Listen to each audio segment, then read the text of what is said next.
Good morning, iBelievers! Good morning, guys! Good morning! Good morning! Kumusta kayo?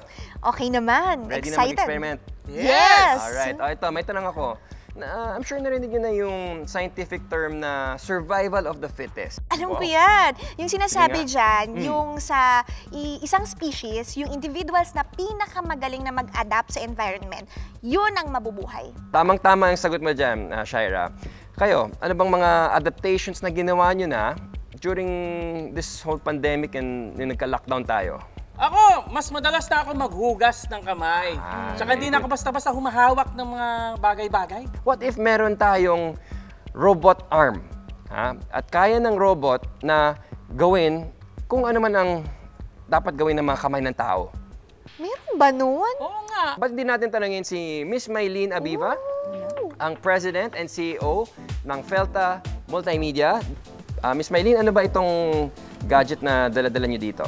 Ito po ay ang isang robot arm. Ito ay isang industrial robot na ginagamit po for mga repetitive tasks. It's also very beneficial for hazardous tasks and also it increases the productivity ng tao. Ay, Wow! Uy, ang galing! I know. Tapos ang ginagamit din po natin sa conveyor, EV3 robot na gumagamit ng ito po yung isang sensor natin, ultrasonic sensor. So we just showed you the pneumatic gripper. Okay. Now, papakita naman po natin yung Pneumatic suction. So kanina po, ginamit natin yung pneumatic gripper. Okay. Ngayon po ay gagamitin natin yung vacuum suction. Okay. Tapos mamaya po ay yung writer. So ito po, example lang po, miniature. Ang kanyang bibit-bitin ay isang wooden block.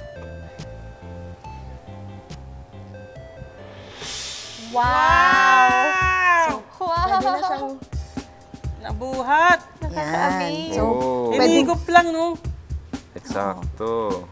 Okay, you mentioned earlier, Miss Maylene, that this robotic arm can write. Yes. Maybe pwede ba natin Sample. sample lang para makita ng Sample, mga oh, iBelievers yes. natin?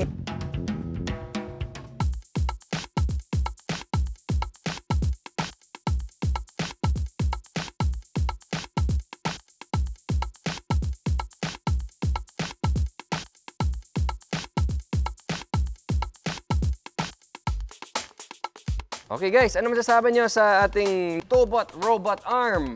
I believe! Ang robot ay isang machine na automatically nakakagawa ng actions para tumulong sa tao. Pwede itong programmed o pinapatakbo ng computer.